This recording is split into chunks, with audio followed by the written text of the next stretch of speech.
जब हनुमान जी लंका में गए हैं तो विभीषण के घर को कैसे पहचान लिए?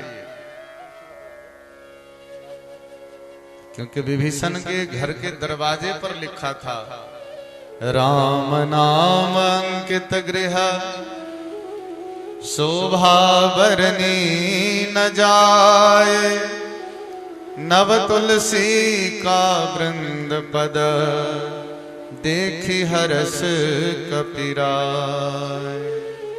लंका निश्चर निकर निवासा, यहाँ कहाँ सज्जन करवासा। हनुमान जी सोच में पड़ गए, निशाचरों की नगरी में यहाँ ये राम नाम लिख के कौन बैठा है? तब हनुमान जी सोचे कि चाहे ये कोई भी हो, मैं जबरदस्ती इससे जान पहचान करूंगा। और रामायण में एक बड़ी अच्छी बात लिखी, जब हनुमान जी लंका में गए हैं तो गोस्वामी जी, आप सभी सुंदरकांड का पाठ करते हो ना, तो गोस्वामी जी लिखे कि मंदिर मंदिर प्रतिकर शोधा, देखे जहाँ तह अगणित जोधा, भवन एक पुनि दीख सुहावा, हरि मंदिर तह भिन्न बनावा।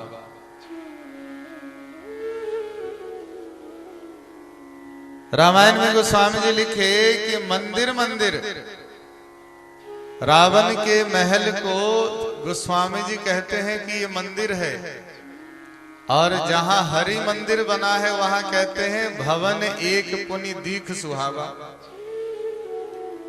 विभीषण के घर को भवन बना दिए हैं और रावण के महल को मंदिर बना दिए।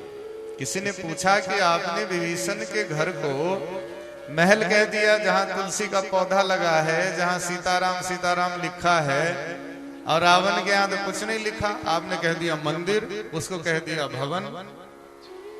तुलसीदास जी बोले गलत नहीं लिखा, चाहे वह भवन हो, चाहे महल हो, चाहे मकान हो, चाहे कोठी हो, चाहे बिल्डिंग हो, कुछ भी हो, जहां हनुमान जी जैसे संत का चरण पड़ जाता है वह क्या बन जाता है?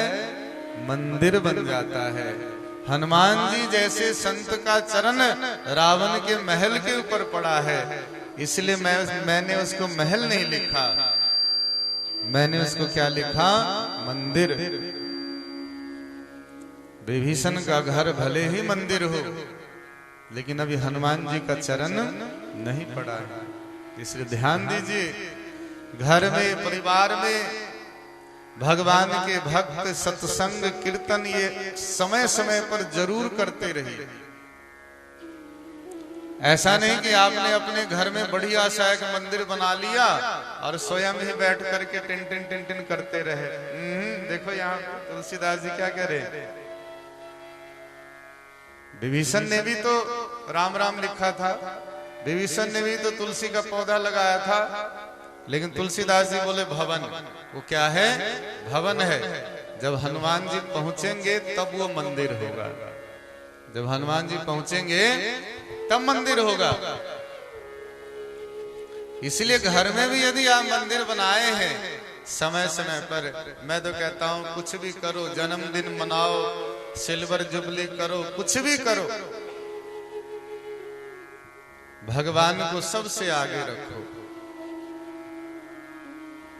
किसी बहाने थोड़ा कीर्तन हो गया, थोड़ा भजन हो गया, थोड़े मजीरे बज गए, थोड़ा ढोलक बज गया, कुछ हुआ, देखो आपका घर की जो प्रकृति है कितनी सुंदर हो जाती है। ये जो आपका घर है ना, ये घर नहीं है, ये वास्तु देवता का शरीर है। इसलिए प्राय आप लोग घर बनाते हैं तो सोचते हैं कि भाई कहाँ कहाँ क्या होना चाहिए। मेरा कहने का तात्पर्य है कि वर्ष में एक बार, दो बार, जब भी ऐसा कोई शुभ अवसर मिले कि भाई जन्मदिन है, कोई बात नहीं, 1 घंटे का कीर्तन हो जाए या कोई छोटा सा हवन हो जाए, अब बढ़िया अपना खूब खाओ ना, कौन रोकता है? खूब केक खाओ, खूब लड्डू मिठाई खाओ, खूब गोलगप्पे खाओ, कोई रोकता थोड़ा ना है, लेकिन ठाकुर जी को आगे रखो, पीछे नहीं। सभी कार्य में ईश्वर यदि आगे रहेंगे तो भगवान कभी आपको पीछे नहीं छोड़ेंगे, खींच के आपको आगे कर देंगे। इसलिए मेरा कहने का तात्पर्य है कि घर तभी मंदिर बनता है जब वहां भगवान के भक्त संत कथा कीर्तन। भागवत में तो ये स्पष्ट कहा कि कथा भागवतस्यापि नित्यम भवति यद गृहे तद गृहम तीर्थ रूपम ही बसताम पापनाशनम। जहां भागवत की कथा होती है वो घर घर नहीं रहता, वो घर तीर्थ बन जाता है।